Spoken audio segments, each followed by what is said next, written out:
Welcome to this explainer. Today we're finally settling what has to be the ultimate pop culture heavyweight bout. For decades, fans have argued in comic book shops, on forums, and in theaters about one specific question. Who really wins in a matchup between The Flash and Superman? Well, let's dive right into this because we're going to look at the hard data, the comic lore, and live-action adaptations to put this debate to rest once and for all. Now, everyone has a super passionate opinion on this. And, that passion really flared up recently, especially if you've seen that wildly popular video for the fight between Flash and Superman in the live-action Justice League movie. You definitely know the exact sequence I'm talking about, right? The Flash is moving at super speed, everything else is totally frozen in time, and suddenly, Superman's eye just shifts to track him. It's a terrifying, genuinely thrilling moment that made a lot of fans think, wow, Superman is literally just as fast, if not faster.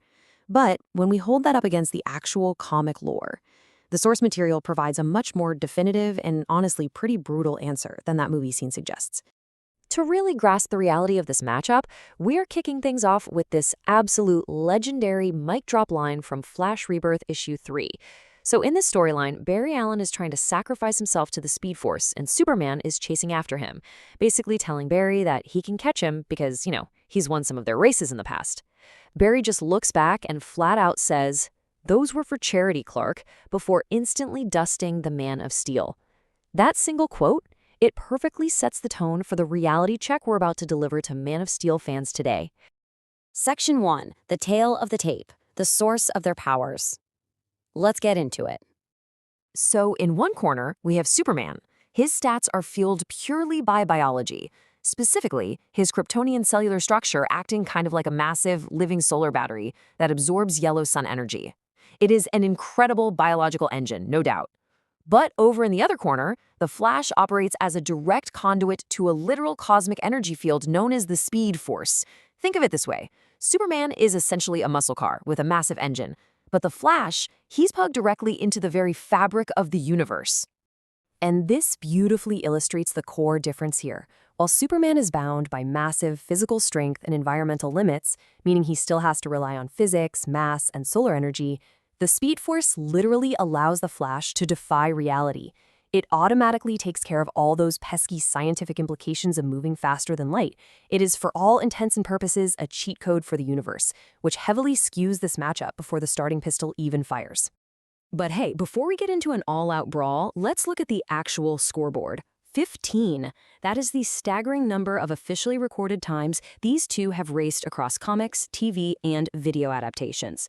We've got decades of data to synthesize here, so let's break it down.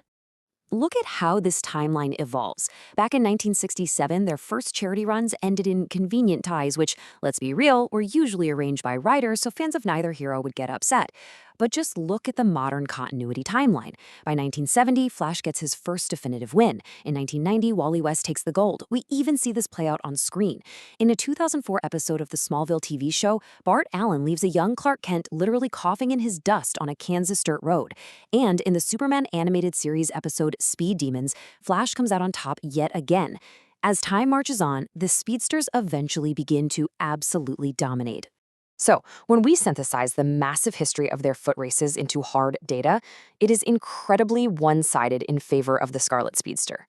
Out of 15 total races, Flash has 8 definitive wins. Superman only has 2. And get this, those 2 often happened under highly specific, kind of quirky circumstances, like the Flash being under mind control, or Superman winning purely because of a billion-dollar charity wager by Lex Luthor. The data just doesn't lie, guys. Now, I know what you're thinking. There's this super common myth in the fandom that Superman can easily overtake the Flash if he's allowed to just fly instead of run. But the source material completely debunks this. During the high-stakes Flash War comic arc, Barry Allen and Wally West were running so fast that they were literally threatening to tear the fabric of reality apart. A flying Superman chased after them to try and stop them.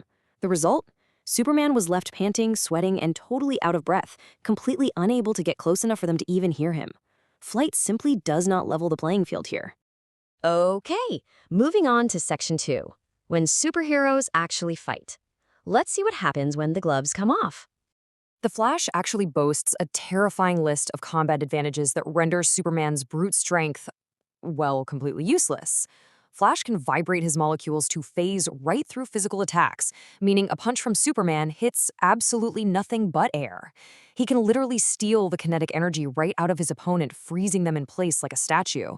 And if he needs to go on the offensive, oh boy, he can deliver the infinite mass punch, striking with the force of a white dwarf star. It's wild. Fans often argue, well, Superman could just use his freeze breath to stop the Flash. But when we compare their arsenals side by side, that logic kind of falls apart. The Speedster's friction generation and hypermetabolism make absolute zero attacks completely ineffective. On top of that, Superman's heat vision only works on solid matter. Flash has the speed of thought to simply reshape himself and phase right through the lasers.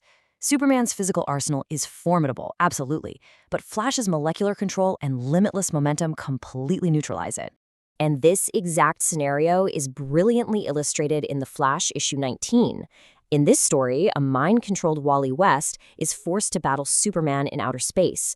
The rest of the Justice League is watching this unfold in sheer horror, prompting Wally's wife, Linda, to admit this brutal truth. Superman's strength is simply nothing compared to how much Flash has discovered about his speed. Basically, the Flash has just been around too long and learned way too much about the Speed Force for Clark to handle.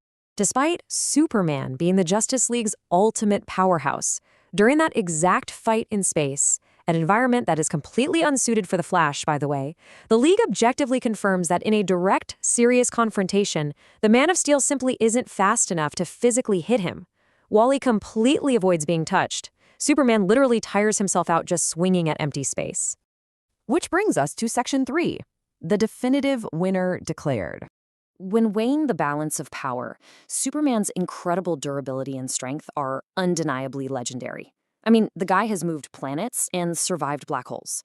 But when compared to the reality-bending hacks abilities provided by the Speed Force, the physical fight is incredibly lopsided. The Flash isn't just fast, he controls the very concept of motion. You can't punch what you can't touch, and you definitely can't fight back if your kinetic energy has been completely stolen away. So whether we're looking at Barry Allen, Wally West, or analyzing that split-second movie moment, the final conclusion from the broader canon remains entirely untouched. The Flash has pushed his abilities to a point where Superman alone is no longer a physical threat to him. He is the undisputed fastest man alive and the clear victor in a theoretical brawl. So knowing that the Flash can outrun death itself, punch with the mass of a literal star, and make the Man of Steel look like he's standing absolutely still, which of these heroes do you really want protecting your city? It is a terrifying thought when you realize just how overpowered the Speed Force truly is. Thanks so much for joining me for this explainer. I hope this finally settles the debate for you, and I will see you on the next one.